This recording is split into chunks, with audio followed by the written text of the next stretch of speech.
뉴욕 증시가 엔비디아를 중심으로 한 인공지능 낙관론에 힘입어 상승세를 이어갔습니다.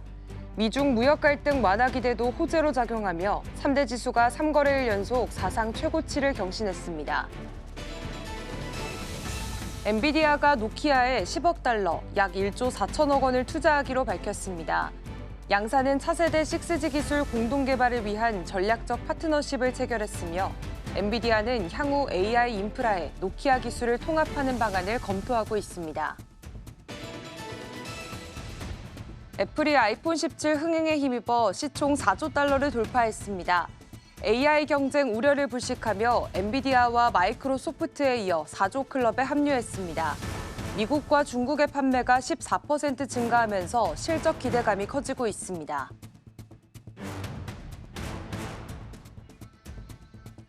시청자 여러분 안녕하십니까. 출발 진시와이드 1부 시작하겠습니다. 국내외적으로 이벤트가 시작이 됐습니다.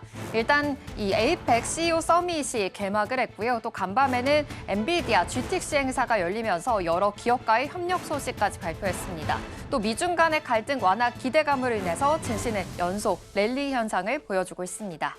뉴욕 증시에서는 엔비디아가 다시 한번 사상 최고치를 경신하면서 뉴욕 3대 지수 역시 최고치로 마감했는데요. 자세한 지수 확인해 보겠습니다.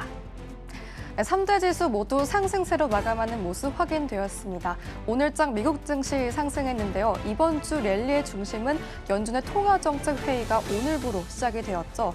이르면 이번 달 안에 양적 긴축을 종료할 가능성이 시사되고 있으면서 시장은 이를 가장 우선적으로 주목하고 있습니다. 이번 주부터는 실적을 발표하는 주요 빅테크 기업들이 오늘장을 지지했습니다. 현재 S&P 500 기업을 3분의 1 실적을 발표했는데요. 이 중 83%가 시장 예상치를 상회하는 성적표를 공개했습니다. 다시 한번 사상 최고치 랠리를 이어갔던 지수였는데요. 자세한 지수 확인해 보시면 나스닥은 0.8% 상승했고요. S&P 500은 0.23%, 다우지수는 0.34% 상승하는 모습 확인되었습니다. 10년물 국채금리 살펴보겠습니다. FOMC 회의를 주시하고 있는 국채금리 시장입니다. 오늘도 한산한 분위기를 이어갔습니다. 오늘 임시예산안이 또 한 번 상원에서 부결되면서 셧다운이 한 달을 넘어설 것으로 예측되고 있습니다.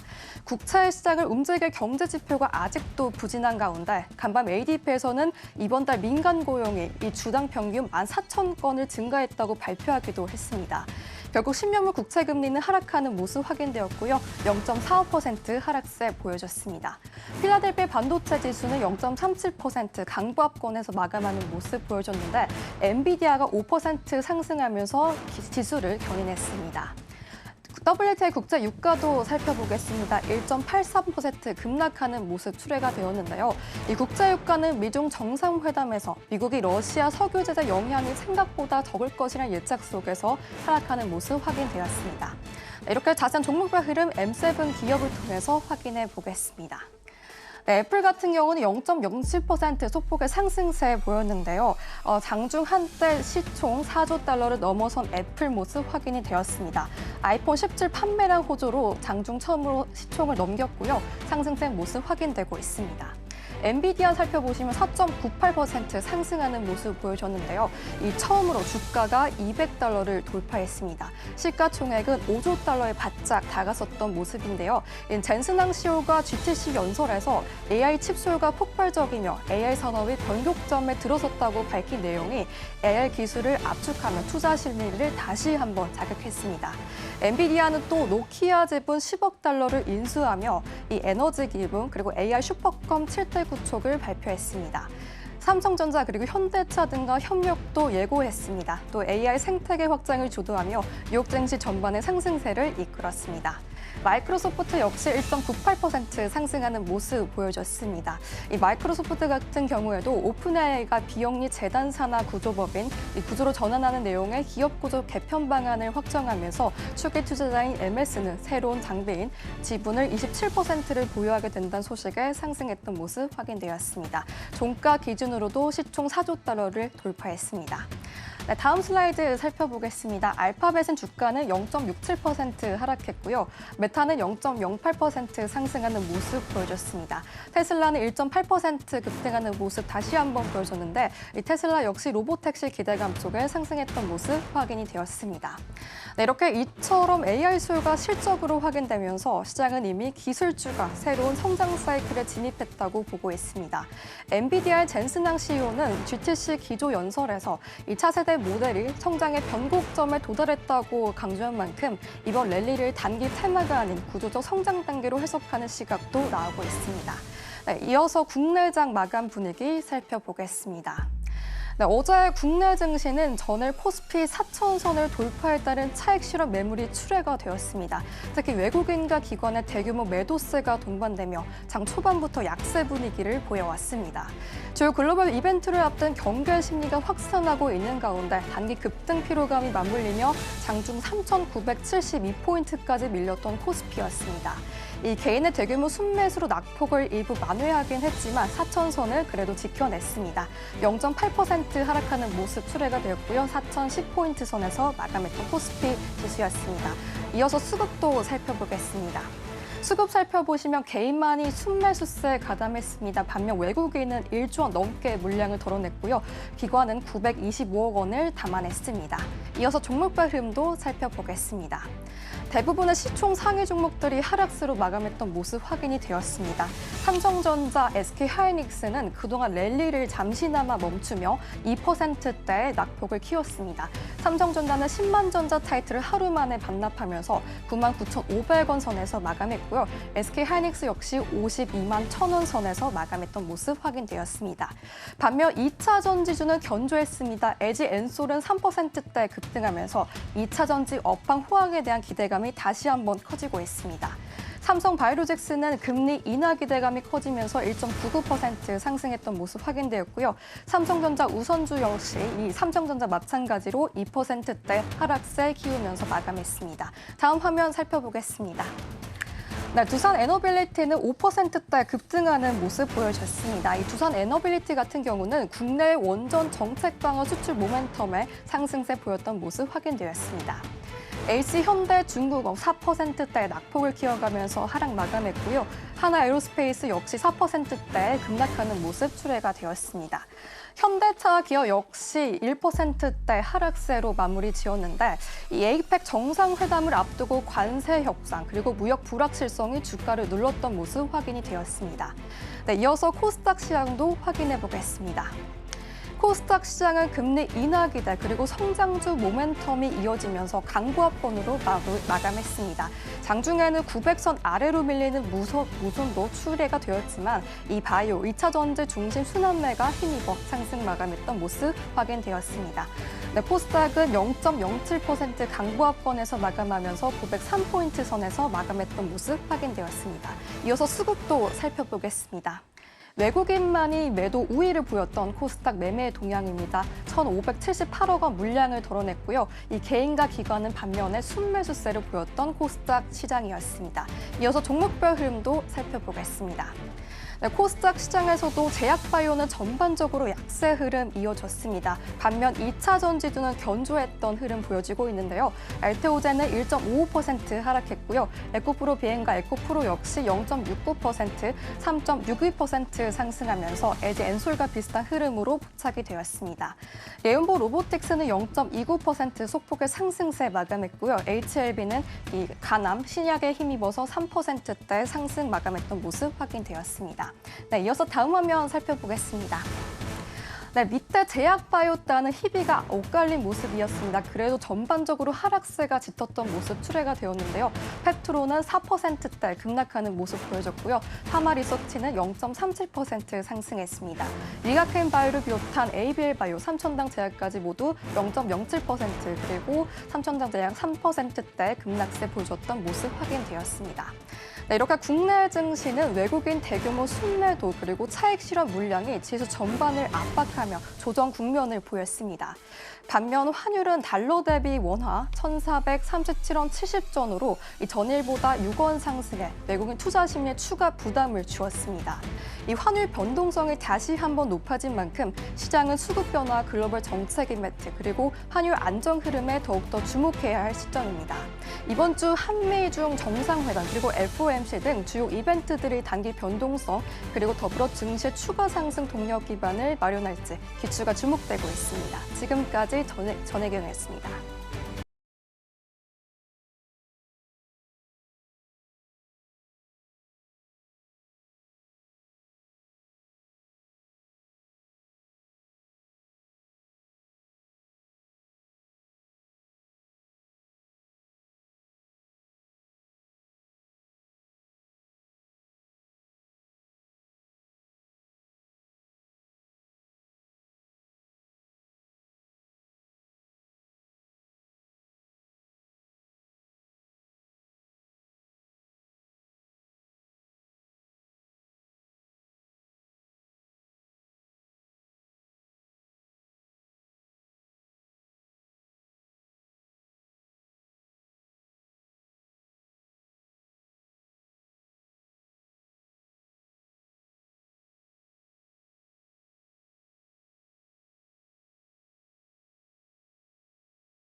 시장의 트렌드가 어디를 향하고 있는지 맥을 짚어보겠습니다. 머니트렌드 시간입니다. 김고은 앵커와 함께하겠습니다. 어서 오십시오. 안녕하세요. 네, 시장에서는 어떤 뉴스에 주목하고 있는지 헤드라인 통해서 만나보겠습니다. 세 가지 통해서 준비해 보겠습니다. 일단 첫 번째로 삼성전자가 이제 2번 접히는 스마트폰 트라이폴드 폰을 공개했습니다. 관련해서 자세하게 짚어보도록 하겠고요. 두 번째로는 금값 소식 전해드리겠습니다. 그리고 마지막으로 리플 소식까지 자세하게 전해드리겠습니다. 그럼 첫 번째 키워드입니다. 네, 이번 에이펙 행사 현장에서 삼성전자가 처음으로 2번 접히는 스마트폰 트라이폴드 폰 실물을 공개했습니다. 이번 제품 어떤 건지 어떤 모양으로 내놨는지 먼저 의미부터 짚어보도록 하겠습니다. 네, 일단 이번에 공개가 된 건 삼성의 갤럭시 트라이폴드 폰입니다. 기존에는 한 번 접는 폴드나 또 플립 같은 제품이 있었는데요. 이번 트라이폴드는 화면이 2번 접히는 구조, 즉 듀얼 인폴딩 방식으로 설계가 됐습니다. 완전히 펼치면 10인치 안팎의 태블릿급 화면이 되고요. 접었을 때는 일반 스마트폰처럼 6.5인치 커버 디스플레이를 활용할 수 있습니다. 기기 한 대로 스마트폰과 태블릿을 동시에 쓰는 느낌인 건데요. 공개된 장소도 의미가 있습니다. 바로 28일 경주 에이펙 CEO 서밋 부대 행사인 K테크 쇼케이스에서 처음 공개가 됐습니다. 기기는 유리 전시관 안에만 전시가 되어 있어서 직접 만져보는 체험은 허용되지 않았습니다. 이번이 삼성의 첫 트라이폴드 폰 실물 공개였기 때문에 글로벌 CEO들과 정상들이 모인 이 자리에서 기술력을 과시하려는 전략적인 선택으로 해석이 되고 있습니다. 지금 정식 출시는 11월 말에서 12월 초 사이로 예상이 되고 있고요. 가격은 약 400만 원대, 그리고 초기 생산량은 5만 대에서 10만 대 차이 정도로 알려져 있습니다. 지금 출시 국가는 한국과 중국 등 아시아 일부 국가로 제한될 것으로 보입니다. 이것은 대중 판매보다는 이제 기술 이미지 부각에 초점을 맞춘 것으로 해석이 되고 있고요. 삼성 입장에서는 에이펙 무대에서 공개했다라는 것만으로도 글로벌 홍보 효과를 톡톡히 거뒀다는 평가가 나오고 있습니다. 네, 유리 전시관 안에 화면 영상과 함께 트라이폴드 폰이 공개가 됐습니다. 그렇다면 이번에 공개된 트라이폴드 폰, 기존에 있는 폴더블 폰과 어떤 점이 좀 다른지 이 점도 짚어보겠습니다. 네, 사실 이번 트라이폴드는 한마디로 앞서 말씀드렸던 것처럼 기술력을 과시하기 위해 내놓은 제품입니다. 삼성이 폴더블 시장을 열었던 주인공이었는데요. 이번에는 이제 2번 접는다라는 진화된 기술 메시지를 글로벌 무대에서 공식적으로 알리게 됐습니다. 가장 큰 차이는 구조였습니다. 기존 갤럭시 폴드는 한 번 접히는 구조였고요. 이번 트라이폴드는 양쪽이 2번 접히는 G자형 힌지 구조입니다. 화면은 내부로만 접히는 듀얼 인폴딩 방식이고 이 접는 횟수가 늘어난 만큼 디스플레이 손상을 줄이기 위해서 외부 노출은 최소화한 설계가 적용이 됐습니다. 그리고 배터리도 눈여겨볼 부분입니다. 총 3개의 셀을 본체 세면에 분산시켜서 탑재를 했고요.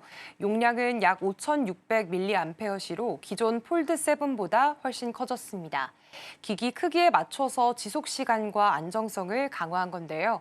무엇보다 이번 제품은 판매량보다는 시장 영향력에 초점이 맞춰져 있습니다. 실제로 시장 조사 업체 카운터포인트 리서치에 따르면 삼성은 현재 전 세계 폴더블폰 시장에서 50% 넘는 점유율을 갖고 있습니다. 그래서 이제는 폴더블은 삼성이다라는 공식을 넘어서서 트라이폴드도 삼성이다라는 이미지를 선점하려는 전략이고요. 또한 에이펙 CEO 서밋이라는 국제적인 무대에서 공개했다는 점도 굉장히 의미가 큽니다. 지금 전 세계 정재계 리더와 또 언론이 모인 자리인데 삼성은 우리가 기술 기준을 만든다는 메시지를 지금 기술 외교 방식으로 전달을 하고 있습니다. 네, 지금 트라이폴드 폰을 보면 지금 힌지 부분에서는 어느 정도 이 외부 노출을 최소화하면서 설계를 했다라는 점 짚어볼 수가 있겠고요. 배터리 부분에서도 용량이 좀 많이 상승을 했다라는 부분, 여러 가지적으로 좀 시장 영향력에 초점을 맞춰서 경쟁력을 강화해 나가겠다라는 스탠스로 보입니다. 그렇다면 폴더블 시장의 경쟁사도 좀 따져봐야겠죠. 바로 애플인데요. 아직까지는 폴더블 시장에 좀 진입을 하지 못한 모습입니다. 첫 폴더블 폰 이 아이폰 출시가 2027년 이후로 미뤄질 수 있을 것이다라는 전망들도 함께 나옵니다. 그렇다면 이번 의미도 굉장히 중요해 보이는데요. 삼성전자 입장에선 어떻게 받아들일 수가 있을까요? 네, 일단 지금 애플의 폴더블 폰은 여전히 안개 속입니다. 사실 원래는 2026년 출시설이 굉장히 많았는데요. 최근에는 일본 미주호 증권 보고서를 비롯해서 여러 가지 IT 매체들이 2027년 이후로 미뤄질 수 있다는 분석들을 내놓고 있습니다. 그 이유는 단순합니다. 애플이 워낙 완벽주의 성향이 강한데요. 힌지 구조부터 디스플레이 주름까지 완벽하게 구현할 수 있을 때까지는 출시를 하지 않겠다는 입장입니다. 그래서 설계와 검증이 계속해서 지연이 되고 있고요. 이런 애플의 지각 출발은 오히려 삼성에게는 기회가 되고 있습니다. 경쟁사가 늦어질수록 시장은 더 오랫동안 삼성 중심으로 돌아갈 수밖에 없고요. 특히나 프리미엄 폼 시장에서는 삼성이 기술력을 과시할 수 있는 무대가 더 넓어지게 됐습니다. 지금 중국만 보더라도 상황은 삼성에게 굉장히 유리합니다. 글로벌 폴더블 폰 판매량 중에서 절반 이상이 지금 중국에서 나오고 있고요. 삼성은 이번 에이펙 정상회의에서 트라이폴드를 공개하면서 글로벌 시장에 굉장히 강하게 각인을 시키는 데 성공을 했습니다. 결국 삼성은 지금 폴더블 독주 체제를 유지할 수 있는 시간을 애플 덕분에 좀 더 확보한 셈이 됐고, 다만 가격대가 400만 원 정도에 달하다 보니까 실제 판매보다는 브랜드 이미지 강화 쪽에 더 무게가 실려 있는 것도 사실입니다. 네, 그렇습니다. 지금 삼성전자 에이펙 정상회의에서 트라이폴드 폰을 공개하면서 아무래도 폴더블 폰 시장에 좀 새로운 기준을 제시했다라는 점 짚어볼 수가 있겠고요. 애플이 출시 지연을 하고 있는 만큼 삼성전자 지금 독주 구도가 아무래도 장기화될 수 있을 것이다라는 이야기도 함께 나오고 있습니다. 앞으로 시선들이 어떻게 바뀌게 될지 계속해서 주목해 보시기 바랍니다. 그럼 이어서 다음 키워드로 넘어가 보겠습니다. 네, 금값 이야기해 보려고 합니다. 연일 계속해서 고공행진했던 국제 금값이 최근에는 좀 급락하는 흐름을 보이고 있습니다. 지난주에는 온스당 4,000달러 선까지 무너지기도 했었는데요. 지금 다시 좀 겨우 회복한 수준입니다. 건전한 조정이다라는 이야기도 나오고 있고 하지만 상승세가 너무 과하다 이런 이야기도 함께 나오고 있는 상황입니다. 지금의 금가 흐름은 어떤지 먼저 짚어보도록 하겠습니다. 네, 일단 지금 금값은 조정 국면에 들어선 상황입니다. 이달 20일까지만 해도 금 현물 가격이 온스당 4,381달러까지 치솟으면서 사상 최고가를 기록하기도 했는데요. 하지만 일주일도 안 돼서 9% 넘게 빠졌고요. 27일에는 4,000달러 아래로 내려가기도 했습니다. 또 간밤에도 3,964달러 선까지 내려가면서 지난 6일 이후에 3주 만에 가장 낮은 수준을 기록했습니다. 그런데 시장에서는 이런 흐름을 숨고르기 정도로 보고 있습니다. 그동안 워낙 가파르게 올라왔기 때문에 조정이 나올 시점이었다는 겁니다. 이번 하락의 가장 큰 배경은 미중 무역 갈등 완화에 대한 기대감 때문인데요. 이번 주 에이펙 정상회의를 앞두고 트럼프 대통령과 시진핑 주석이 만날 예정입니다. 그 직전인 25일과 26일에는요, 말레이시아에서 열린 고위급 무역회담에서 미국은 대중 추가 관세 부과를 미루게 됐고요. 또 중국도 히토류 수출 통제를 유예하기로 하면서 분위기가 완전히 바뀌었습니다. 이렇다 보니까 투자자들이 다시 한번 주식이나 또 위험 자산으로 눈을 돌리게 된 건데요. 그동안 금값을 끌어올렸던 불확실성 프리미엄이 일부 빠져나가게 됐습니다. 그래서 최근 조정은 과열에 대한 정리 과정으로 해석이 되고 있고요. 일각에서는 이 조정이 조금 더 길게 이어질 가능성도 염두에 두고 있습니다. 네, 지금 일각에서 길게 또 조정이 나올 수 있다라고 방금 말씀을 해주셨는데요. 그렇다면 이 단기적인 조정에 대해서도 한번 이야기 나눠봐야 되겠습니다. 어디까지 떨어질 수 있는지가 중요하게 되겠죠. 시장에서는 3,700달러 이야기 나오고 있고요. 심지어 3,500달러까지도 나오고 있는 상황입니다. 전문가들은 이번 조정 흐름 또 어떻게 보고 있을까요? 네, 지금 전문가들 사이에서도 단기 하락은 어느 정도 불가피하다는 인식이 많습니다. 하지만 전체적인 흐름은 그래도 긍정적으로 보고 있는 분위기고요. 먼저 시티그룹은 최근 보고서에서 향후 3개월 안에 금값이 3,800달러 선까지는 내려갈 수 있다고 전망을 했습니다. 그리고 호주 ABC 정련소의 니콜라스 프레펠도 이 조정이 며칠 만에 끝날 문제는 아니다라고 얘기를 하면서 3,700달러 선까지 밀렸다가 다시 반등하는 흐름이 나올 수 있다고 진단을 했는데요. 세계 금협회 존 리드 역시나 3,500달러 정도도 여전히 높은 가격대라고 강조했습니다. 즉 너무 급하게 올라왔던 만큼 이번 하락은 지나친 상승을 되돌리는 자연스러운 흐름이라는 평가가 굉장히 많은 상황이고요. 실제로 런던 금시장협회 폴 피셔 의장은 투기성 자금이 정리되는 시기라고 표현을 했습니다. 그러면서 오히려 이 시기가 지금 다음 상승을 준비하는 구간이 될 수도 있다고 언급을 했습니다. 무엇보다도 시장에서는 중장기적으로는 금값이 다시 오를 가능성이 높다는 의견이 지배적인데요. 단기 심리는 이렇게 흔들릴 수 있어도 달러 약세라든지 또 중앙은행의 금매입처럼 구조적인 수요는 여전히 강하다는 점에서 지금의 하락을 너무 부정적으로만 볼 필요는 없다는 평가가 많습니다. 네, 사실 온스당 4,300달러 선까지 더 위로 올라가면서 이제 고공행진했던 터라 아무래도 400달러가 4,000달러가 지금 무너졌다라는 점에서는 아무래도 좀 큰 타격이 있을 수밖에 없을 것으로 보입니다. 그런데 앞으로 다시 반등을 해줄 수 있을 것이다라는 기대감도 있는 것으로 보이는데요. 그 가능성 어떤 변수에 달려 있는지 이 점도 따져볼까요? 네, 지금 금값의 향방을 좌우할 핵심 변수는 크게 세 가지로 정리를 해볼 수가 있겠습니다. 일단 먼저 금리와 달러 흐름인데요. 이번에도 0.25%포인트 금리 인하가 유력하다는 전망들이 나오고 있습니다. 금리가 내려가면 달러 가치가 약세로 돌아설 수 있고요. 그렇게 되면 이자 수익이 없는 금이 오히려 가치 보존 수단으로 주목받게 됩니다. 즉 실질 금리가 낮아지게 되면 금에 투자할 유인이 점점 더 커지게 됩니다. 그리고 두 번째로는 중앙은행들의 금 매입 흐름입니다. HSBC는 최근 보고서에서 중앙은행들의 순매입 규모가 사상 최고 수준이라고 분석했는데요. 특히나 중국이나 인도, 브라질처럼 신흥국들이 금을 적극적으로 사들이고 있습니다. 이런 흐름은 달러 의존도를 줄이려는 이른바 탈달러 전략과도 맞닿아 있고요. 이런 구조적인 수요는 단기간에 꺾이기 어렵다는 분석들이 많습니다.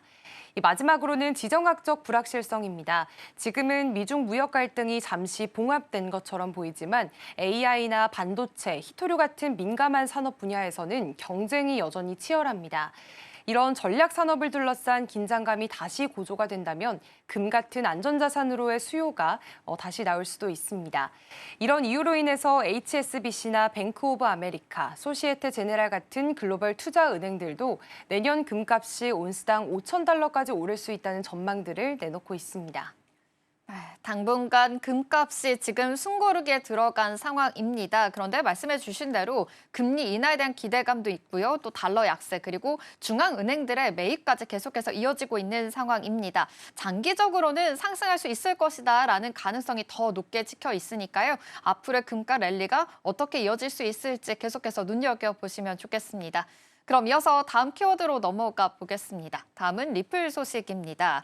네, 암호화폐 시장에서 XRP ETF 이야기가 다시 주목을 받고 있습니다. ETF 전문 애널리스트가 지금 이 워싱턴에서 행정 마비가 풀리게 된다면 다시 ETF 관련된 이야기들 나오게 되고 2주 안에 승인이 될 수 있다라는 전망들까지 함께 내놓고 있는 상황입니다. 그럼 앞으로 이런 전망과 관련해서 시장은 어떻게 받아들이고 있을까요?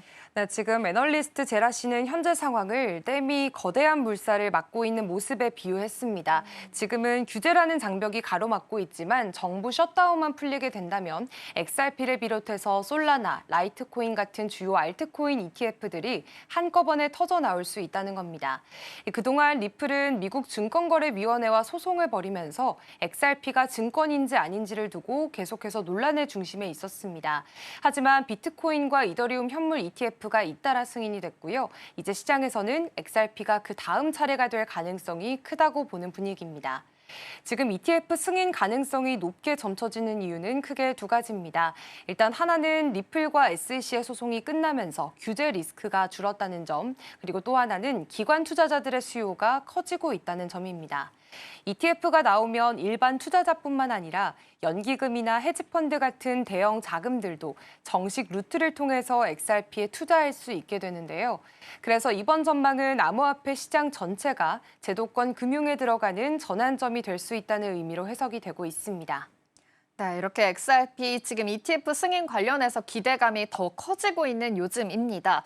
그렇다면 XRP 현물 ETF가 실제로 승인이 된다면 시장에서는 어떤 변화가 예상되고 있을까요? 네, 정말 승인까지 이어지게 된다면 시장 반응은 꽤나 클 것으로 예상이 되고 있습니다. 우선 ETF가 승인이 되면 기관 자금이 공식적인 통로로 XRP 시장에 들어올 수가 있게 되고요. 연기금이나 헤지펀드 같은 대형 투자자들이 참여할 수 있는 길이 열리게 됩니다. 실제로 코인쉐어스 자료에 따르면 올해 들어 암호화폐 기반 ETF와 또 ETN에 유입된 자금만 약 19억 6천만 달러에 달하는데요. 이런 흐름이 XRP로 옮겨온다고 가정을 한다면 거래량과 시장 유동성 모두 크게 늘어날 수 있습니다. 다만 주의할 점도 있습니다. 전문가들 사이에선 단기적으로는 기대감에 따라서 가격이 급등할 수 있지만 리플이 뒷받침할 수익 모델이나 실제 네트워크 활용성이 부족하다면 그 상승세가 오래가기 어렵다는 경고들도 나오고 있습니다. 결국 ETF가 승인이 됐다고 해서 바로 시장이 안정이 되고 실체 있는 성장으로 이어진다고 단정하기는 어렵다는 건데요. 암호화폐 시장은 여전히 투자 심리가 크게 좌우가 되는 구조이기 때문에 이 호재가 단기 과열로 이어질지 아니면 진짜 기관 수요로 연결될지는 조금 더 지켜봐야겠습니다. 네, 지금 ETF 승인 기대감도 크지만 시장에서는 리플이 기관 투자자들을 겨냥해서 지금 내놓고 있는 전략까지 그렇게 주목을 받고 있다라는 점까지 함께 체크해 보시면 좋겠습니다. 특히 에버노스의 나스닥 상장 추진뿐만이 아니라 리플 프라임 출범까지 이 두 가지도 시장에서는 좀 큰 의미로 받아들이고 있는데요. 앞으로 전망대 어떻게 보면 좋을까요? 네, 일단 에버노스부터 살펴보면 이 회사는 리플이 지원하는 블록체인 금융사입니다. 출범 일주일 만에 XRP 약 3억 8,870만 개, 시가로는 약 10억 달러 규모를 매입했습니다. 지금은 나스닥 상장도 추진 중이고요. 이 회사의 특징은 기존 펀드들과 방식이 다르다는 겁니다. 보통 기관 펀드는 비공개 계약이나 할인된 물량을 사들이는 방식이 많은데 에버노스는 공개 거래소에서 직접 XRP를 매수했습니다. 이렇게 되면 시장 유통량이 줄어들고요. 나중에 수요가 늘어날 때 가격 상승 압력이 커질 수 있다는 분석들이 나오고 있습니다. 또 단순 보유에만 그치지 않고 디파이나 유동성 풀, 대출 프로토콜 등 온체인 금융 인프라를 활용해서 XRP 생태계 자체를 키우는 전략도 함께 가져가고 있습니다. 그리고 다음 리플 프라임도 살펴보시면요. 지금 리플이 글로벌 브로커리지 기업 히든로드를 인수를 해서 기관 투자자를 위한 통합 플랫폼으로 새롭게 출범을 시켰습니다. 여기에서는 디지털 자산과 외환, 파생 상품, 귀금속까지 여러 자산들을 한 곳에서 거래할 수 있게 됐고요. 리플의 스테이블 코인을 연계해서 쓰이기도 합니다. 리플의 CEO인 브래드 갈링하우스는 기관 유입 확대와 XRP 담보화 전략을 함께 가져가겠다고 밝혔고요. 결국 두 행보 모두 기관 신뢰를 기반으로 XRP의 실사용 생태계를 키우려는 큰 전략의 일환으로 보시면 되겠습니다. 지금 ETF 승인 기대감으로 인해서 시장 분위기가 지금 띄어지고 있는 상황이지만 중요한 거는 XRP가 실제로 어디에 쓰이느냐일 것입니다. 그리고 기관이 얼마나 신뢰하고 들어오느냐 이런 자금에 대한 문제가 또 되겠죠. 앞으로 리플 행보에 대해서 어떻게 이루어지게 될지 계속해서 주목해 보시면 좋겠습니다. 머니 트렌드는 여기서 마치도록 하겠습니다. 김고은 앵커와 함께했습니다. 고맙습니다. 고맙습니다.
뉴욕 증시가 엔비디아를 중심으로 한 인공지능 낙관론에 힘입어 상승세를 이어갔습니다.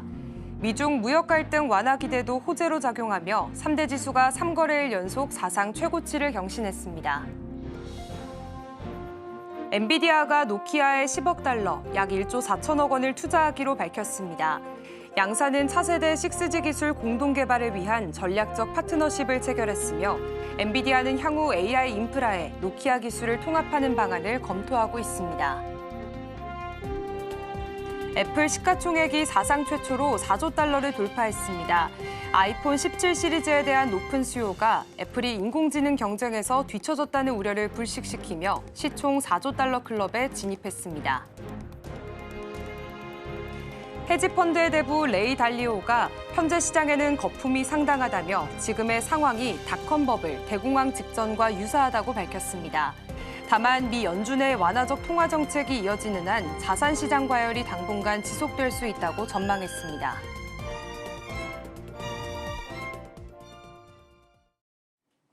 밤사이 있었던 뉴욕 증시 마감 상황과 어제장 국내 증시 분위기까지 자세하게 짚어보겠습니다. 일단 국내외적으로 이벤트가 이제 시작이 됐습니다. 에이펙 CEO 서밋이 개막을 했죠. 오늘은 기조 연설이 있을 예정입니다. 어떠한 이야기가 나오게 될지 더 주목해 보셔야겠습니다. 그럼 간밤에 뉴욕 증시는 어떻게 마감을 했을까요? 마감상 자세하게 짚어보도록 하겠습니다. 네, 뉴욕 증시 3대 지수 모두 상승으로 마감했습니다. 역시나 또 한 번 사상 최고치 경신하면서 마감을 했습니다. 지난 간밤에 뉴욕 증시의 주인공은 바로 엔비디아가 되겠는데요. 개발자 행사가 개최됐기 때문입니다. 워싱턴 DC에서 하반기 GTC를 열고 미국의 에너지부 산하 연구소에 슈퍼 AI 컴퓨터를 지원하고 또 6세대 6G 통신망 건설을 추진하는 계획까지 밝히기도 했는데요. 여러 가지 이야기들이 굉장히 많이 나왔습니다. 특히나 인공지능 AI 칩에 대한 수요가 여전히 강력하다라고 이야기하면서 AI 거품론을 일축하기도 했습니다. 그러다 보니 반도체 전반적으로 랠리가 다시금 펼쳐졌다라는 점 짚어보시면 좋겠습니다. 간밤에 이렇게 5% 가까이 뛰면서 시가총액이 이제 5조 달러에 바짝 다가섰다라는 점까지 함께 짚어보면 좋겠고요. 아무래도 엔비디아 지금 야심찬 계획을 발표를 하면서 AI 기술 혁신까지 관련해서 이제 낙관론이 더욱더 살아났다라는 점 함께 짚어보시면 좋겠습니다. AI 거품론이 있긴 했었죠. 그런데 GTX 행사에서 이를 불식하면서 돌아온 AI 투자 열풍이다라고 제목까지도 한번 짚어봤습니다. 사실 엔비디아 AI 칩 부분에서 지금 시장 점유율 90%를 기록하고 있죠. 세계 1위 기업입니다. 그러다 보니 최대 고객이었던 빅테크 기업들이 굉장히 많은데요. 근데 지금 빅테크 기업들 엔비디아에서 조금은 벗어나서 다른 움직임까지 보이려는 다른 포트폴리오를 확장하겠다라는 이야기까지 나오고 있습니다. 그러다 보니 엔비디아 입장에서는 공공 부문의 매출 증가에 지금 신경 쓰고 있는 것으로 더 포착이 됐는데요.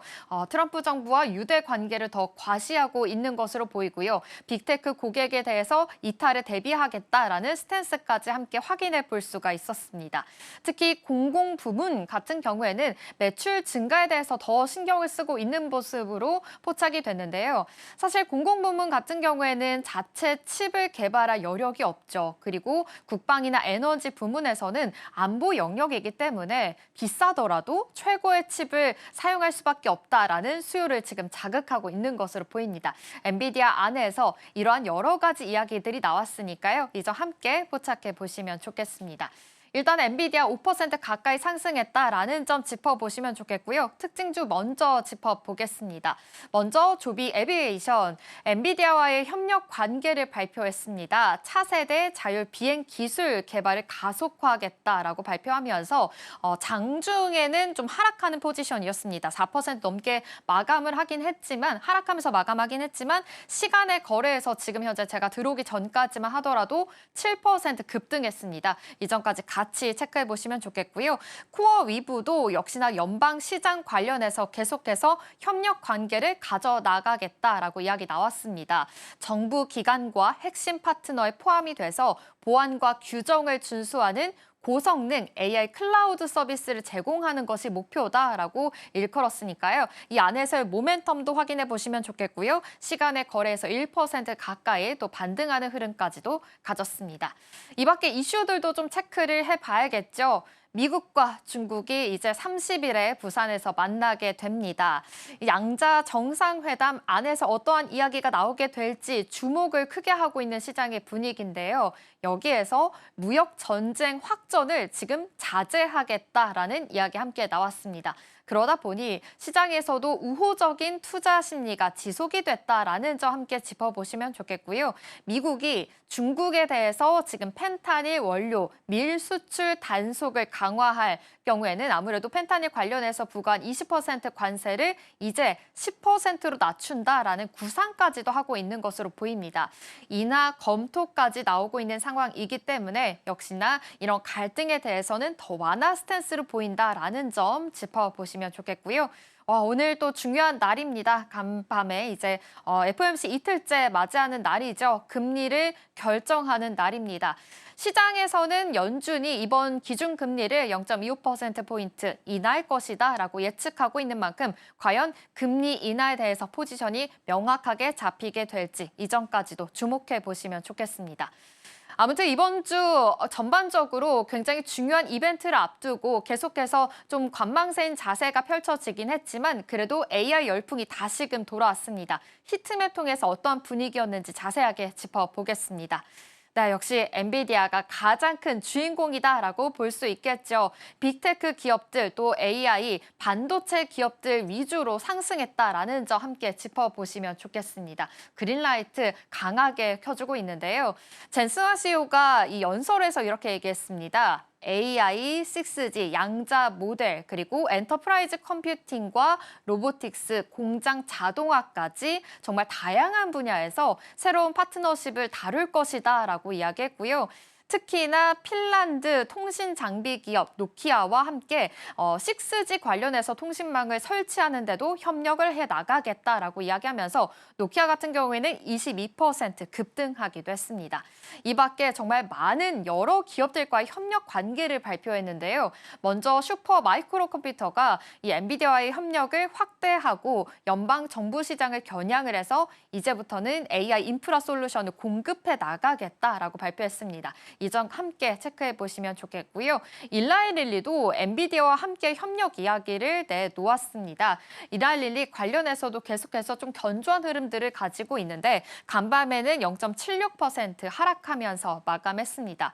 일단 엔비디아가 제약 업계에서 가장 강력한 슈퍼컴퓨터와 AI 팩토리를 구축하기 위해서 파트너십을 체결하겠다라고 이야기 나왔고요. 평균 10년이 걸리는 신약 개발 그리고 발견을 위해서 획기적으로 지금 단축해 나가겠다. 그리고 비용까지 절감을 하겠다라는 이야기도 나오고 있으니까요. 약과 관련해서의 이야기들까지 함께 체크해 보시면 좋겠습니다.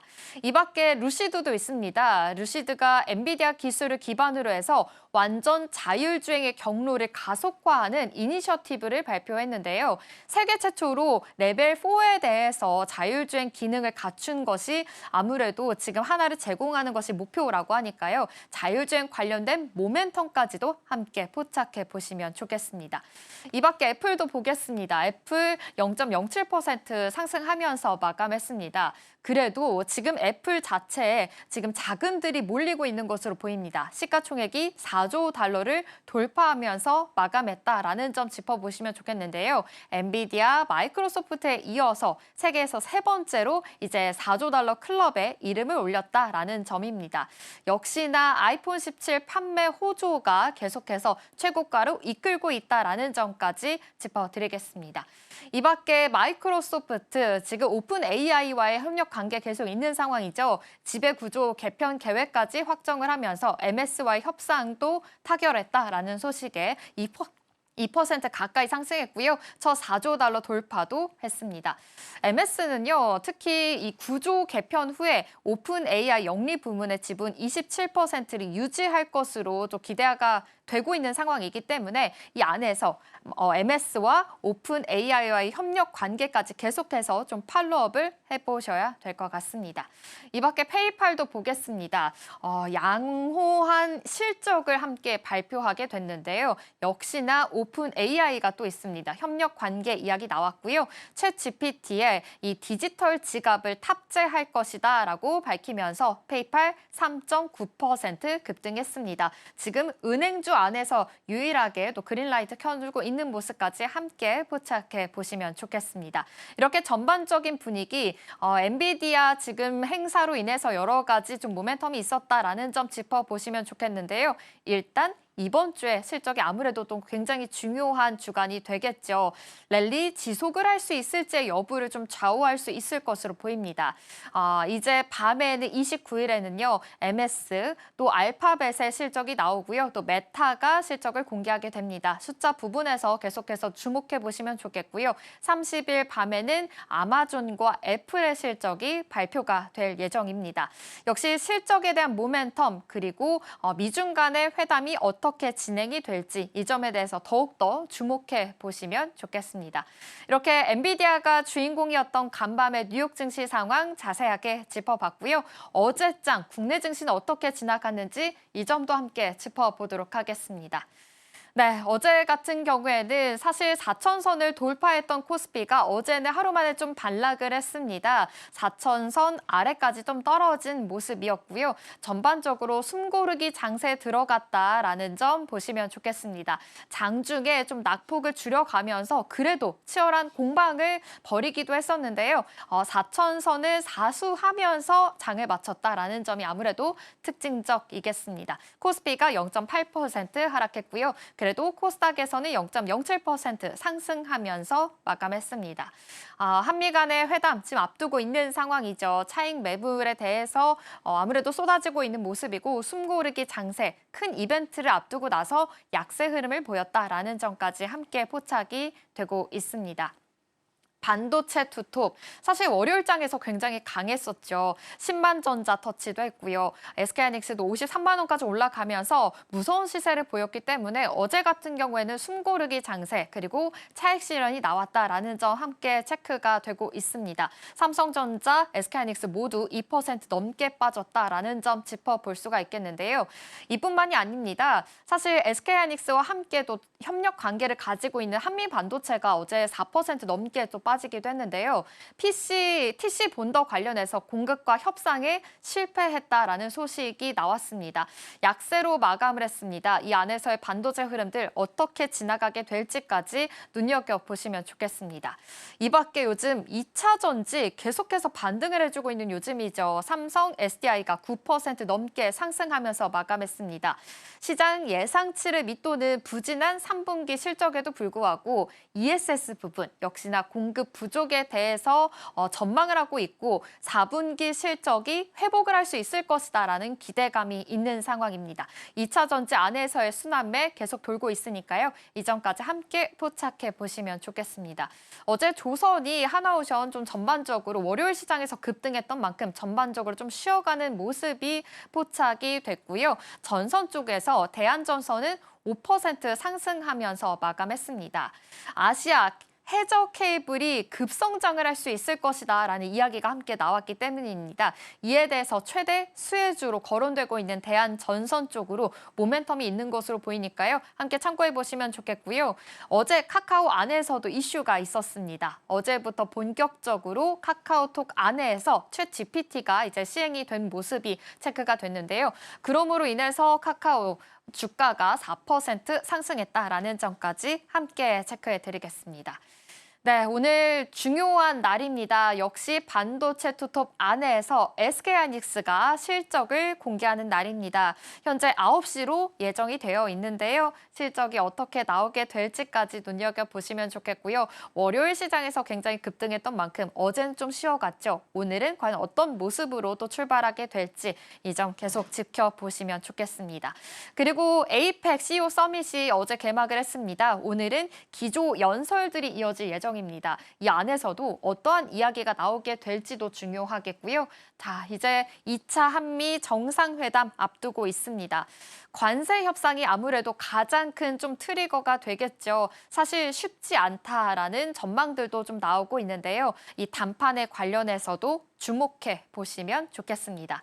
오늘 굉장히 중요한 날입니다. 여러 가지 실적 앞두고 있고 또 관세 협상까지談判에 대해서 어떠한 이야기가 나오게 될지가 굉장히 중요해 보이는데요. 그래도 요즘에는 시장을 계속 이끌고 있는 것은 아무래도 반도체가 되겠죠. 이 반도체 시장의 흐름을 완전히 바꿀 만한 소식이 나왔습니다. 이와 관련해서 다음 장 통해서 체크해 보겠습니다. 네, 어제 이 소식이 나왔습니다. 바로 퀄컴과 관련된 이야기입니다.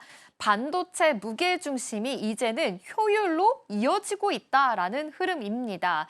엔비디아 독주 지금 이어지고 있죠. 그런데 퀄컴이 다시금 경쟁을 하겠다라고 새롭게 도전장을 내밀었습니다. 초거대 모델을 학습시키는 GPU가 핵심이었었는데요. 이제는 다르게 되겠습니다. AI 서비스가 상용화가 되면서 중요한 건 훈련이 아니라 이제 추론적으로 넘어가겠다라는 이야기입니다. 추론이 무엇인가 하고 보니까요. 실시간으로 얼마나 빠르고 얼마나 효율적으로 AI가 응답하느냐에 대해서 초점이 맞춰졌다라는 겁니다. 기업들 지금은 성능보다는 전기요금이라든지 비용, 이런 전력 대비해서 성능 그리고 초소유 비용까지 따지는 시대가 됐죠. 그러다 보니 이와 관련된 효율이 굉장히 중요해졌습니다. 퀄컴은 사실상 좀 스마트 칩에 대해서 점유율이 굉장히 압도적인 상황이죠. 그렇기 때문에 전력 효율 중심으로의 설계 기술 이미 갖추고 있고요. 다양한 개발자 생태계까지 이미 확보를 하고 있는 상황입니다. 이번에 새롭게 칩을 공개했습니다. 그러한 강점들이 모두 다 들어갔다라는 점 보시면 좋겠고요. 자체 GPU 기술인 헥사곤을 NPU에 적용을 해서 3가지 연산까지 함께 효율을 높였다라는 점입니다. 바로 이 스칼라라고 하는 일반 연산이 되겠고요. 그리고 병렬 연산, 그리고 대규모 누적 연산까지 여러 가지를 활용해서 효율을 높였다라는 점까지 함께 체크해 보시면 좋겠습니다. 즉, 작은 전력으로 최대 성능을 끌어내겠다라는 구조로 보이니까요. 퀄컴 안에서 어떠한 이야기가 나오게 될지도 주목해 보시면 좋겠고, 일단 가장 주목할 점, 굳이 HBM을 안 써도 된다라는 적용이 있으니까요. 도대체 어떤 칩이길래 이러한 이야기가 나오게 되는지 다음 장 통해서 확인해 보겠습니다. 네, 2가지의 칩이 공개가 됐습니다. 먼저 AI 200칩입니다. AI200칩 같은 경우에는 이 GPU처럼 학습 중심이 아니라 추론 전용으로 만들어졌습니다. 저전력이 되겠고요. 또 효율까지도 함께 따져볼 수가 있겠습니다. 특히나 대규모 언어 모델 LLM과 또 멀티모달인 모델까지 추론에 지금 최적화가 됐다라는 점 짚어보시면 좋겠는데요. 카드 한 장에 768GB LPDDR 메모리를 넣게 됐습니다. 그러니까요, 고가의 HBM 대신에 저가용의 LPDDR을 넣었다라는 거고요. 비용도 낮췄고 모델 처리에 대한 용량 또한 늘었다라는 점입니다. 여러 대의 서버를 묶어서 좀 하나의 추론 서비스처럼 쓸 수 있다라는 점에서 가장 큰 특징적이게 되겠고요. 냉각 방식으로 인해서 열 문제도 잡았다고 합니다. AI250칩도 보겠습니다.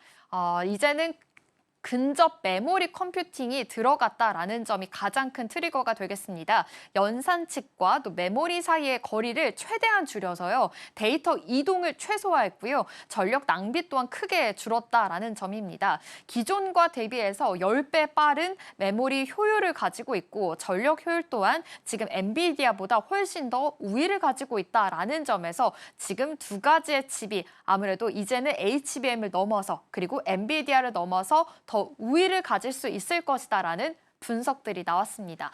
두 제품 모두 보안 기능까지 강화가 됐습니다. AI 모델 안전하게 배포할 수 있고요. 기업의 데이터도 보호할 수 있게 설계가 됐다라는 점까지 짚어보시면 좋겠고요.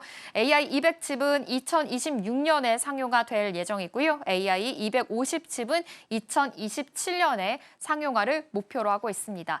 퀄컴 지금 연간 주기별로 AI 데이터 센터 칩에 대해서 라인업을 확대해 나가겠다라는 포부까지 밝히고 있는 상황이니까요. 어떠한 칩이 나오게 될지까지 눈여겨보시면 좋겠습니다.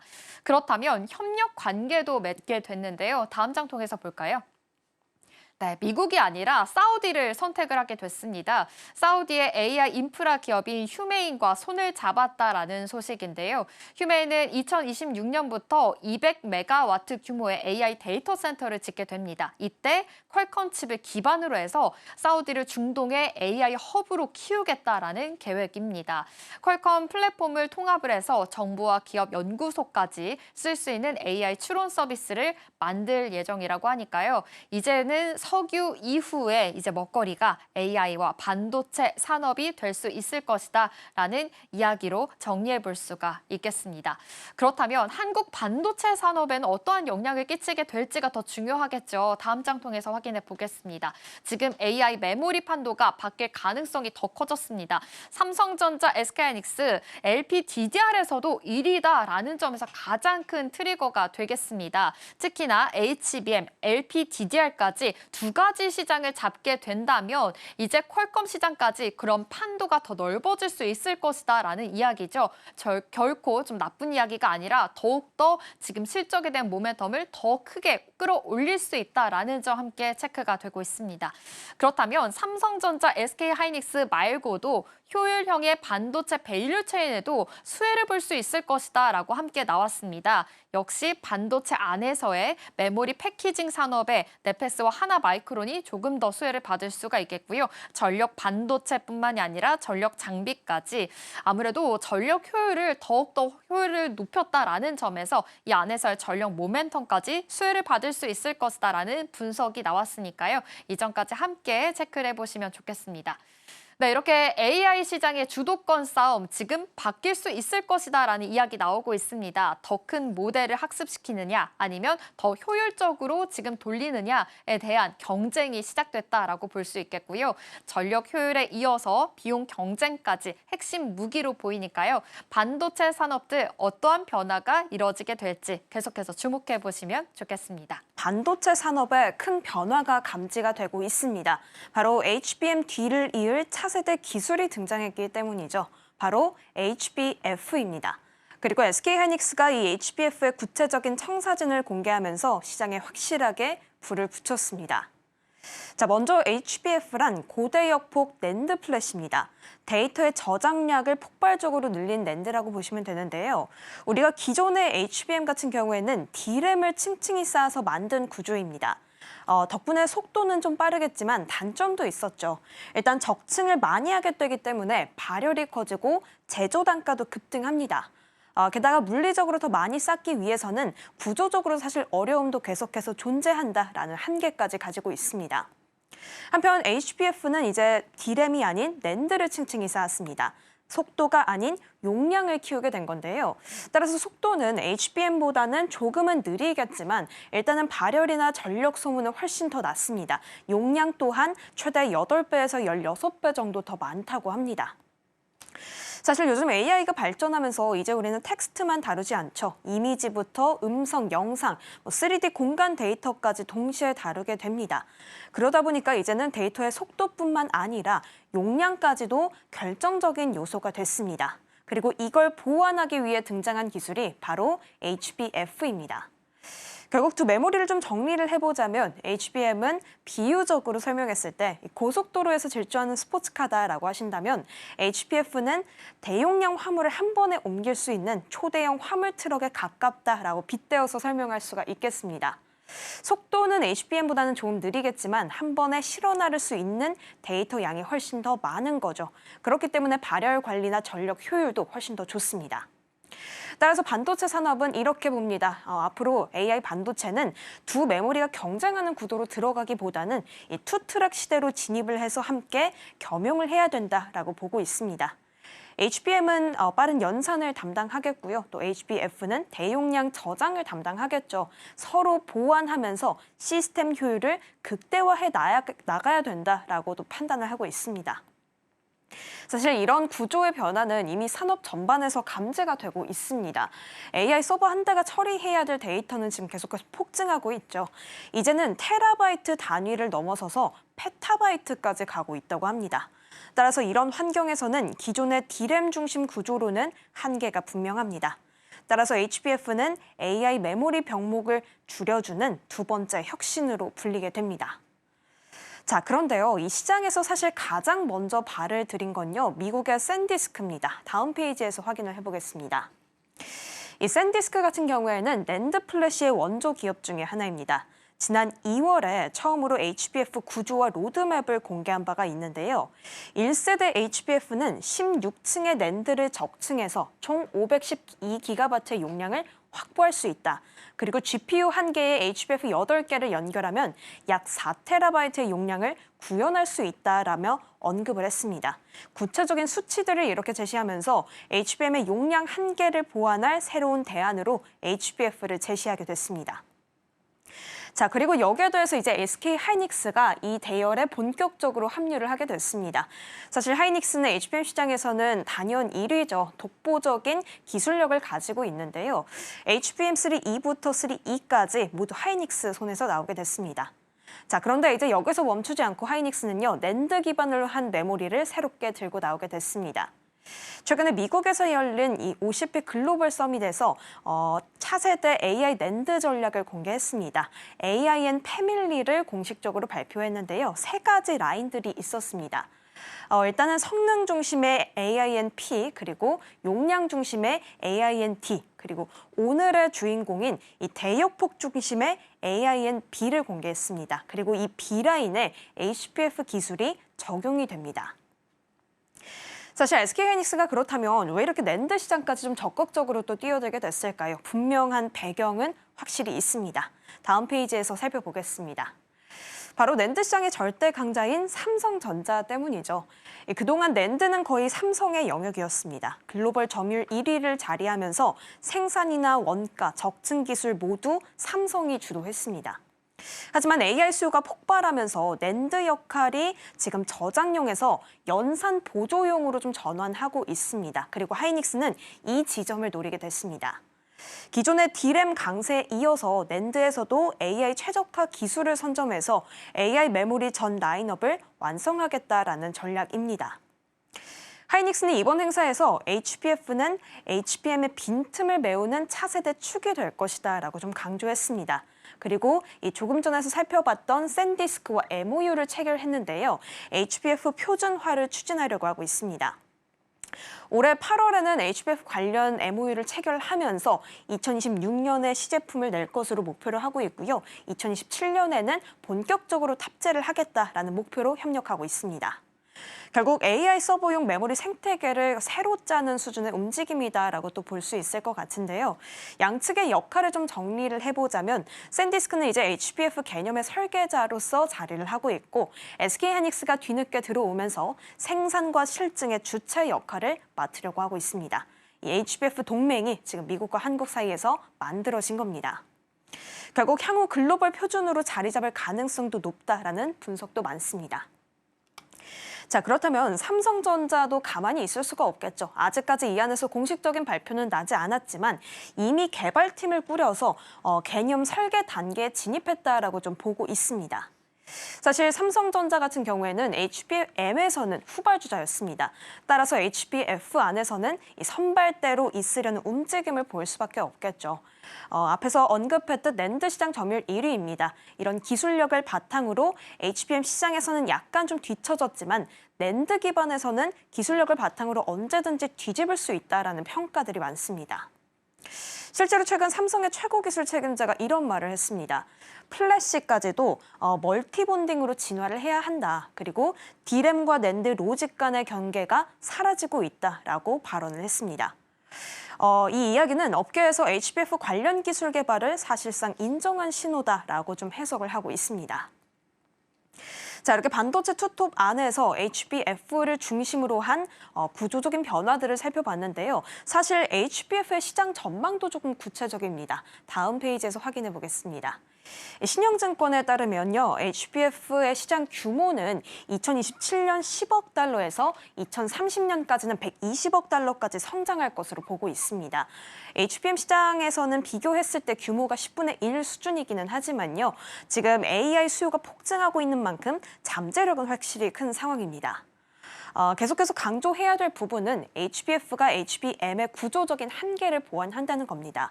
HBM은 속도는 빠릅니다. 하지만 앞에서 표에서 확인했듯 열 관리나 어떤 저장 공간 문제 때문에 생산이 좀 까다로운 바가 있죠.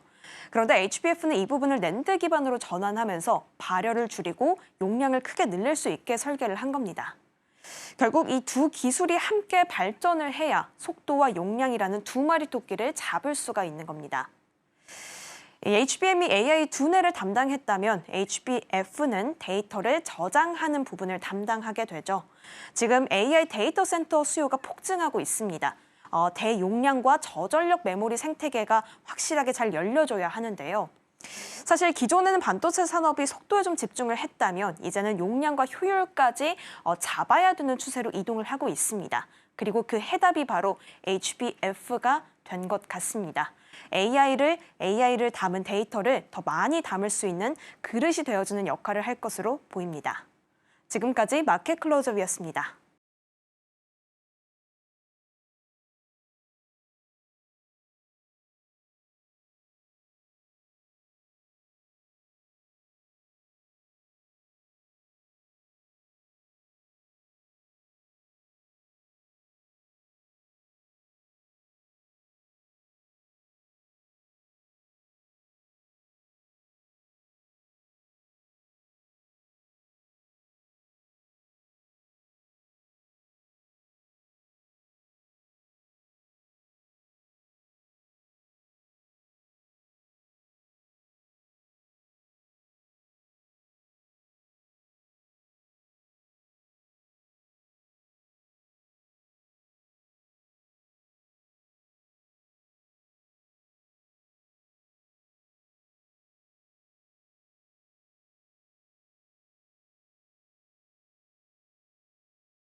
시시각각 변하는 시장의 흐름, 서울경제는 어떤 뉴스에 주목하고 있을까요? 이 시각 서울경제는 시작하겠습니다. 김고은 앵커 함께하겠습니다. 어서 오십시오. 안녕하세요. 네, 서울경제가 어떤 뉴스에 주목하고 있는지 헤드라인 통해서 만나보겠습니다. 네, 먼저 첫 번째로는 앞서서 또 브리핑에서도 전해드렸죠. 퀄컴이 새로운 AI 칩을 내놨습니다. 관련해서도 우리나라 기업들 어떤 수혜를 볼 수 있을지 함께 짚어보도록 하겠고요. 두 번째로는 한전의 수주 소식입니다. 그리고 어제 삼성 바이오로직스에서 실적이 나왔죠. 관련해서도 자세하게 내용 짚어보겠습니다. 그럼 첫 번째 키워드입니다. 네, 글로벌 반도체 시장에 또 한 번 변화의 바람이 불고 있습니다. 바로 모바일 칩으로 잘 알려진 퀄컴이 새로운 AI 칩을 내놨기 때문입니다. 이제 데이터 센터 칩에 본격적으로 뛰어들겠다라는 이야기인데요.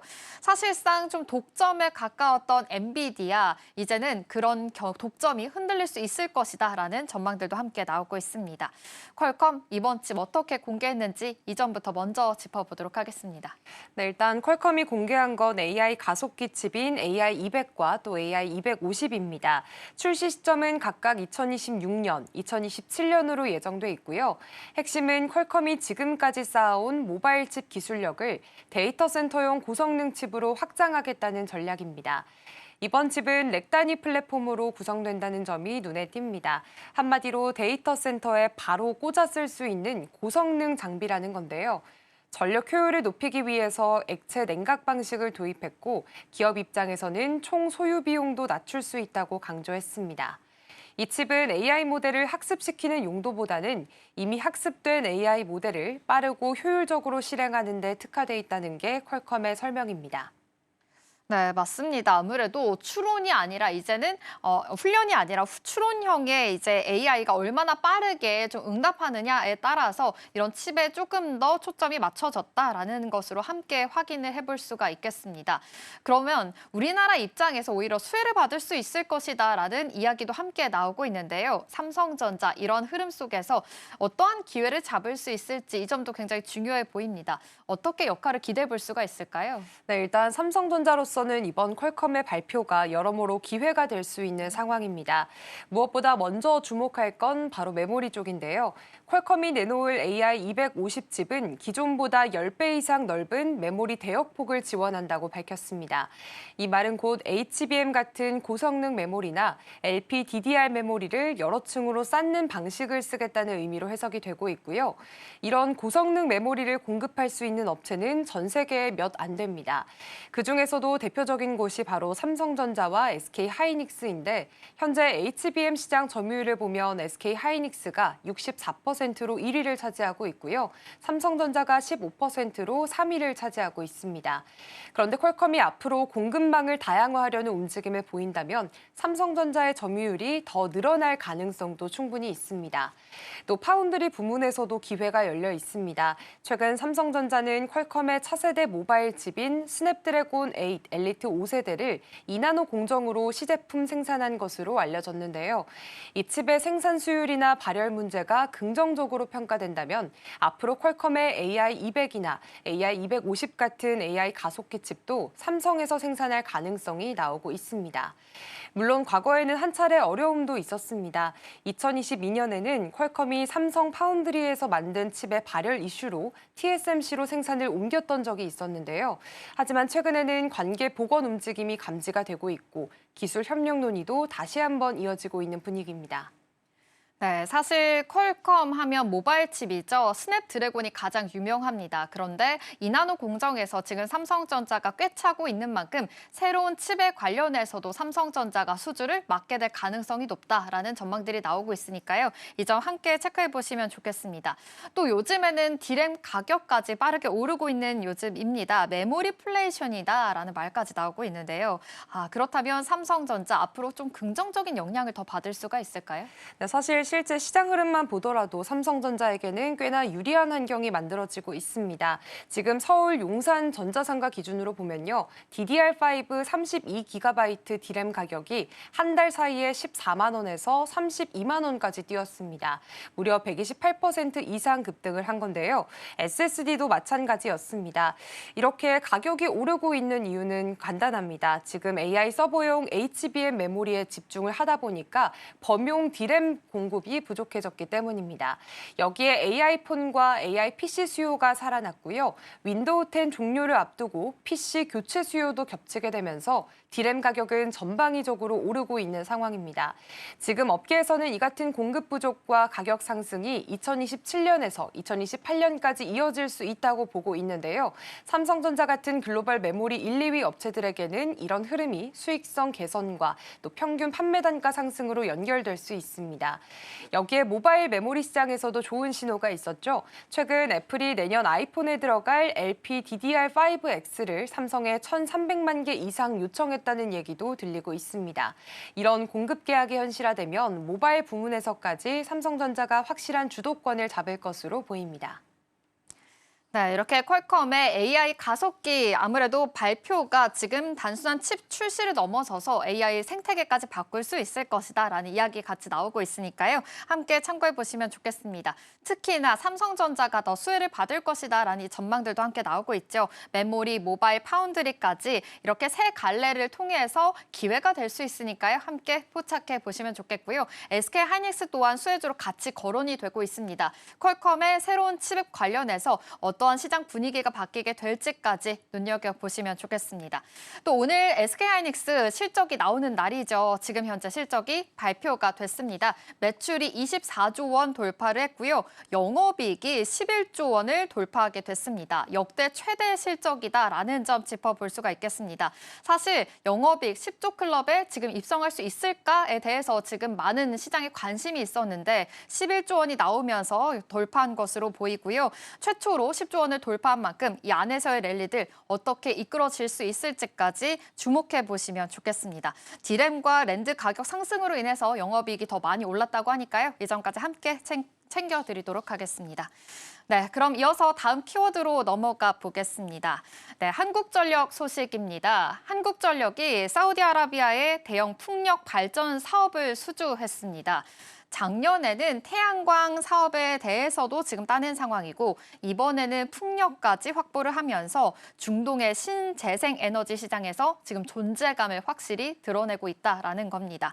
그렇다면 이번 수주 구체적으로 어떤 사업인지 먼저 짚어보도록 하겠습니다. 네, 일단 한국전력이 이번에 맡게 될 사업은 사우디 다와드미 지역에 들어서게 될 풍력 발전소 건설 프로젝트입니다. 일단 사업 규모는 1.5기가와트고요. 대형 원전 1.5기 수준의 전력을 생산할 수 있는 규모입니다. 전체 사업비는 약 1조 2,800억 원이고 지금 한전은 40.01%의 지분을 가진 최대 지분 투자자로 참여를 하게 됩니다. 이 프로젝트는 BOO 방식, 즉 건설하고 소유하고 직접 운영하는 구조입니다. 발전소가 완공이 되면 사우디 정부와 25년간 전력 구매 계약을 체결하게 되고요. 이를 통해서 한전은 총 2조 7천억 원 규모의 매출을 예상하고 있습니다. 무엇보다 이번 수주가 의미가 있는 건 한국 기업이 중동에서 따낸 첫 조 단위의 이런 풍력 발전 사업이라는 점입니다. 작년에 같은 사우디에서 2기가와트 규모의 사다위 태양광 발전소도 수주를 한 경험이 있었는데요. 이제는 태양광과 풍력, 또 가스 복합 발전까지 한전이 중동 지역 모든 발전원을 아우르는 포트폴리오를 갖췄다는 긍정적인 평가들이 나오고 있습니다. 네, 또 지금 사우디가 2030 이 비전을 좀 내세우면서 친환경 에너지 확대까지 속도를 내고 있는 것으로 보입니다. 이런 상황 속에서 이번 수주 한전뿐만이 아니라 이제 국내 산업계에도 새로운 기회가 될 수 있다라는 이야기도 함께 나오고 있는데요. 뭐 전력기기라든지 기자재 업체들까지 수혜를 받을 수가 있을까요? 네, 사실 이번 수주로 인해서 또 가장 기대가 되고 있는 분야는 국내 전력기기 업체들의 수출 확대 소식이 아닐까 싶습니다. 한전은 이번 사우디 풍력 프로젝트에 국산 가스 절연 개폐 장치나 변압기를 도입할 예정인데요. 지금 이것을 위해서 국내 전력기기 회사 두세 곳과 협업 중인 것으로 확인이 됐습니다. 그리고 한 가지 더 눈에 띄는 건 한전 컨소시엄이 사우디에 제안한 풍력 발전 단가입니다. 킬로와트 시당 1.33803센트 수준인데요. 이게 글로벌 풍력 프로젝트 중에서는 가장 낮은 가격으로 기술력과 경제성 모두를 인정받은 수치라고 보시면 되겠습니다. 이번 수주가 더 의미가 있는 건 사우디가 지금보다 훨씬 더 큰 규모의 사업을 준비 중이라는 점입니다. 앞으로 5년 안에 약 100기가와트 규모의 신재생 에너지 프로젝트를 추가로 발주할 계획인데요. 이 중 일부만 우리 기업들이 따내더라도 국내 전력기기 또 에너지 인프라 업체들에게는 상당한 기회가 될 수 있습니다. 게다가 최근에는 산업통상자원부 문신학 차관이 사우디 산업부 차관과 만나서 양국 간의 산업협력 확대를 논의했습니다. 정부 차원에서도 외교와 산업 연계 전략을 병행하고 있기 때문에 중동발 수출 확대에 힘이 실릴 수 있는 환경들이 만들어지고 있습니다. 네, 그렇다면 우려되는 부분도 한번 짚어보겠습니다. 한편에서는 이런 목소리가 나오고 있어요. 해외에서는 수주는 잘 되고 있는데 정작 국내에서 지금 송정만 산업에 대해서는 절반 이상이 지연이 되고 있다라는 이야기가 나오고 있습니다. 그렇다면 이번 현실, 한전 입장에서 좀 어떻게 받아들여야 될까요? 네, 사실 지금 한전은 해외에서는 좋은 소식을 계속 전해오고 있지만 국내에서는 전력 인프라 지연 문제가 여전히 발목을 잡고 있는 상황입니다. 국회에 제출된 자료를 보면 현재 제11차 전력 수급 계획에 포함된 송변전 사업 54건 중에서 30건, 즉 절반 이상이 지연이 되거나 지연이 예상된다고 나와 있습니다. 한전은 이런 지연 사유로 주민 반발과 인허가 지연, 그리고 환경 영향평가 장기화와 부지 확보 난항 등을 꼽고 있는데요. 이건 사실상 단기적으로 해결되기에는 어려운 구조적인 문제입니다. 결국에 발전소를 아무리 많이 지어도 전기를 송전할 길이 없으면 시장에 공급할 수 없다는 얘기고요. 그래서 전문가들 사이에서는 송전망 사업을 국가 전략 사업으로 격상해야 한다는 주장도 나오고 있습니다. 그런데 반면 실적이나 신용도 측면에서는 긍정적인 흐름도 있습니다. 최근 글로벌 신용평가사 S&P는 한전의 자체 신용도를 한 단계 상향 조정했는데요. 그 배경에는 2023년 하반기 이후에 수익성이 확실히 개선되고 있다는 점입니다. 결국 한전은 지금 해외 수주가 확대가 되고 있고 수익성도 회복 중이지만 국내 인프라, 특히나 송전망 문제는 여전히 해결해야 할 숙제로 남아있는 상황입니다. 네, 한국전력 지금 수출은 순항 중에 있는 것으로 보이고요. 실적도 살아나고 있습니다. 하지만 전력망 관련해서는 계속해서 좀 숙제가 있다라는 점 짚어보시면 좋겠습니다. 이런 부분들 계속 지켜볼 부분으로 꼽히고 있습니다. 그렇다면 다음 키워드로 넘어가 보겠습니다. 삼성 바이오로직스 소식입니다. 올해 3분기 창사 이래 가장 큰 실적을 기록하게 됐는데요. CDMO 사업은 물론이고요. 바이오시밀러 부문까지 고르게 성장했다라는 점에서 가장 크게 주목을 받고 있습니다. 덕분에 연간 가이더스 또한 지금 달성을 바로 눈앞에 두고 있다라는 분석들도 나오고 있습니다. 이번 실적 어떻게 나왔는지 함께 살펴보겠습니다. 네, 일단 삼성 바이오로직스는 3분기 매출이 1조 6,602억 원, 그리고 영업이익 같은 경우에는 7,288억 원을 기록했습니다. 두 수치 모두 분기 기준 역대 최고치고요. 작년 같은 기간과 비교하면 매출은 약 40%, 영업이익은 115% 넘게 증가했습니다. 시장 컨센서스를 크게 웃도는 어닝 서프라이즈였고요. 이런 호실적의 배경으로는 1공장에서부터 4공장까지 모두가 풀가동에 들어간 점, 그리고 5공장도 기술 이전과 안정적인 램프업이 이뤄지고 있다는 점이 크게 작용을 했습니다. 그리고 사업별로 보면 삼성 바이오로직스의 CDMO 부문의 3분기 별도 기준 매출이 1조 2,575억 원, 그리고 영업이익은 6,334억 원이었습니다. 자회사인 삼성 바이오 에피스도 같이 성장을 했는데요. 바이오시밀러 제품의 판매가 늘게 되면서 매출은 4,410억 원, 영업이익은 1,290억 원을 기록했습니다. 작년 같은 분기보다 모두 크게 오른 수치고요. 결국에 이번 실적은 생산 능력 확대와 글로벌 대형 제약사 수주 증가, 여기에다가 환율 효과까지 맞물리게 되면서 여러 가지 긍정적인 요소들이 함께 작용한 결과로 보이고 있습니다. 네, 이렇게 실적이 잘 나왔다라는 부분에서 여러 가지 긍정적인 요소들 짚어주셨는데요. 그렇다면 글로벌 수주 확대 부분에서도 짚어봐야 될 것 같습니다. 누적 수주 관련해서는 실적이 어느 정도일까요? 네, 일단 수주 흐름도 실적 못지않게 탄탄했습니다. 삼성 바이오로직스는 올해 1월부터 9월까지 누적 수주 금액이 5조 2,335억 원을 기록했는데요. 작년 한 해 전체 수주액이 5조 4천억 원대였던 걸 감안하면 10개월 만에 거의 작년 수준을 따라잡은 상황입니다. 특히나 눈에 띄는 건 대형 계약들입니다. 올해 초에는 2조 원 규모의 CMO 계약을 따냈고요. 9월에도 미국 제약사와 1조 8천억 원대 계약을 성사시켰습니다. 당시 미국 의약품 관세 이슈가 있었음에도 불구하고 가격 경쟁력과 생산 능력을 인정받은 사례로 평가가 되고 있습니다. 그리고 지금 고객사도 계속해서 늘고 있습니다. 현재 삼성바이오로직스는 글로벌 상위 20개 제약사 중에서 17곳을 고객사로 확보했고요. 이제는 40위권까지 수주 대상 범위를 확대하고 있습니다.